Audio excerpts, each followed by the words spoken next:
Sweet. Well, let's get into this Penn State preview for the last time before we actually preview the Nittany Lions after this Oregon State game, where we're talking about this every week because this is the most important game that Oregon has in its season. This is going to be the one that the Ducks want to win more than any other game, save maybe a trip up to Seattle where they haven't won in a few years. Just what needs to happen this week? This is the question we've been asking to feel confident next week. We've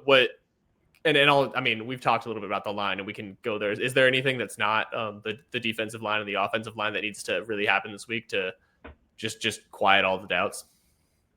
I think, like we were just saying, not having that complacency at the end of the game and really going for the kill and making sure that you're not going to be able to let it, an 80-yard touchdown, it's a fluke play, but that's one that Dan, I know, is going to be furious about because those should not, he's like, that's the one he's going to say, like, those should not be happening to us, regardless of who's out there on the field.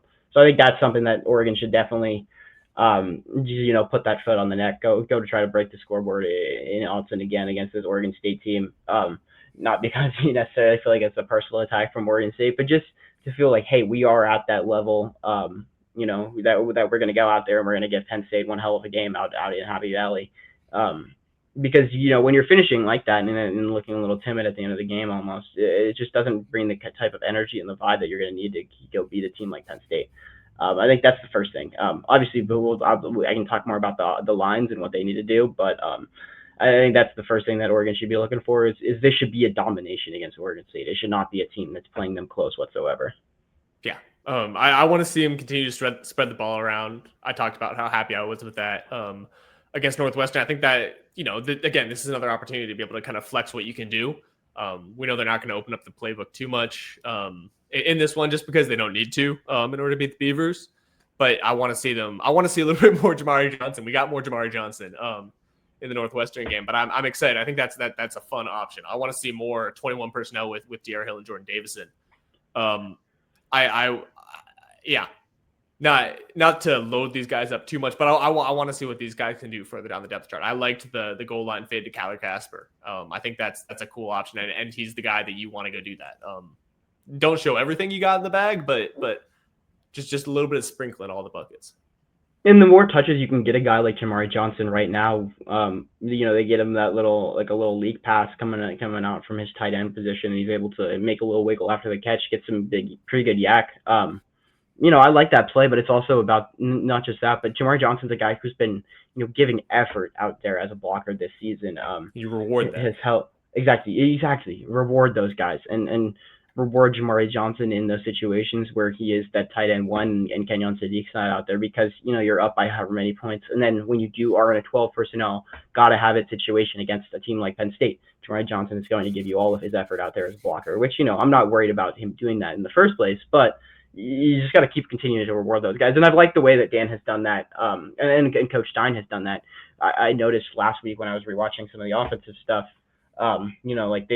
they ran a play where Jeremiah McClellan motioned him in to use him as a blocker, and then a couple, literally 2 plays later, ran the exact same look, but then fake the handoff and then get the ball to McClellan in the flat, off of the same look to reward him for being that lead blocker on the play before. Kenyon Sadiq clears the way for DR Hill Jr. on that touchdown against Oklahoma State with a huge pancake block. Next time Oregon comes out on offense, they immediately give him the ball on tight end league and let him go pick up yards after the catch. That's just good coaching. It keeps your players motivated and it keeps them interested in the game. It's something Stein has done really well, and I like seeing it with guys like Jordan Davison when he's blocking really well out there, like Jamari Johnson when he's blocking out really well out there. And those guys that aren't, getting the attention of the broadcast has been highlighting, the blocking of Kenyon Sadiq and the blocking of DeCorian Moore. But Jamari Johnson's been out there blocking really well as that tight end too the entire season as well. Yeah, and just to bring it all the way back around to the start of this podcast, that's why teams are really excited about Will Stein as a head coach, because they know he's a guy who can scheme and who can coach a quarterback. But it's the stuff like this where you see him getting all the guys involved. That makes you say, hey, this guy is going to be a really talented head coach, because there are guys who are great scheme guys and who understand how to have their own playbook, but can't, for the life of them, manage, 50 dudes in a locker room. And this is proof. It feels like that Stein is the guy who's able to do it. And that's why he's going to keep getting calls. Not just because he's a great scheme coach, but because he's a great dude. Exactly. It's those leadership qualities that a guy like Dan Lanning has that do make him such a head coach, because he does, his players respect him and he works so well with them to gain their respect. Or, they know that he respects them, and it helps him gain their respect as well. So just really, turns the program into what it is to be. And I think that's something that Stein is, in a way, we've seen Kenny Dillingham be able to really make a program down at Arizona State. And I think I love him.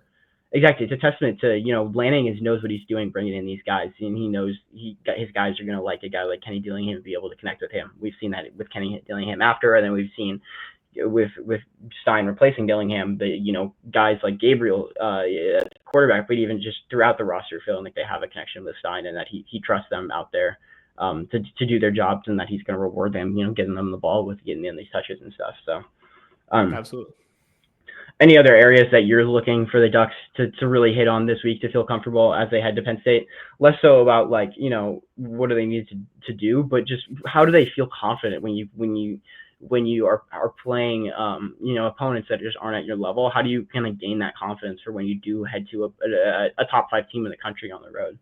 You put yourself in situations where you're like, hey, I know this is the second drive of the first quarter, but we're gonna run a 2-minute drill. We're gonna say, let's go, hurry up. Let's pretend like we're there and put ourselves in that situation. You can't simulate that, but it's the closest you're going to get in a full stadium, against a team that's going to be playing extra hard against you. We've seen Dante Moore succeed in those situations again against Northwestern. We talked about that. It's just the more reps you can get because you can never have enough reps when you're going into a place that's as tough to play as Penn State and as big of a game as that's going to be. That's where I go. I say, hey, let's set some challenges. And of course, they're gonna do this. This is not some new concept, but set some points to hit throughout the game. Let's say, hey, let's do a 2-minute drill on this drive. Let's look at a 4-minute drill. Can we hit all these different guys? So that when they go to Penn State, it's something that you've already done in a game. Yeah, I think this week's all about execution. It's less about getting, being creative out there with your play calling and stuff like that, but executing at the highest level you can every play out there, making sure that you know who you're supposed to block and that you can get there, making sure you know which gap you're supposed to fill on defense and that you can get there. We need to have a bounce back in the trenches on both sides of the ball. Oregon should come out. I think that is the main thing that they need to do to come out of this game feeling confident. I would like to see, I think, or if they can have like 100 rushing differential, I think the Oregon should feel good about, with this Penn State game. I think that would be like a good goal to try to have like a plus 100 in that differential, because if Oregon can put up, 200 yards and hold Oregon State under 100, I think that should be a goal of theirs, because Oregon State is not as good as Oregon in the trenches, and you should be able to, especially if guys like Whittington are healthy. Obviously, we'll find out more as we head to Dan Lanning's press conference after this tonight. And then later throughout the week. But I think De'Aaron Hill should be gashing these guys for some big chunks, and Jaden Lamar should be picking up 5-6 yards on these carries underneath, so that you can then open it up, get some of these play action fakes, and let Dante air it out. And then on defense, just hold Anthony Hankerson. Don't let him get going. Keep Malik Murphy. And Malik Murphy's really a pocket passer guy, but keep him in the pocket and kind of be able to put pressure on him and take advantage of matchups you have, like Mateo Uiagalelei on the edge, who is, I don't know the name of Oregon State's right tackle, but I know that Mateo Uiagalelei is going to be better than him out there on Saturday. So you got to take advantage of just being the better team. And like we said, like I said to start this segment here, you got to come out and be dominant and really go 4 quarters of dominance, because that's what it's going to take to win a game at Penn State. You got to play for 4 quarters, and that's something we haven't really seen this team have to do yet this season. Absolutely. Well, we will be live after that Penn State game. We will both have media responsibilities for the first time. So probably around 5 or 6 p.m. After that noon kickoff at Autzen Stadium. Oregon State, yes. Yes, Oregon State. You said Penn State game. Oh, did I? We'll be live after that Penn State game as well. But before that, we will be live after this Oregon State game. On Saturday, noon kick, probably 5 or 6 p.m. Stick around on the Voice of College Football YouTube channel. We appreciate y'all following along. John, thanks so much. See you in a minute. Yep, we'll see you next time.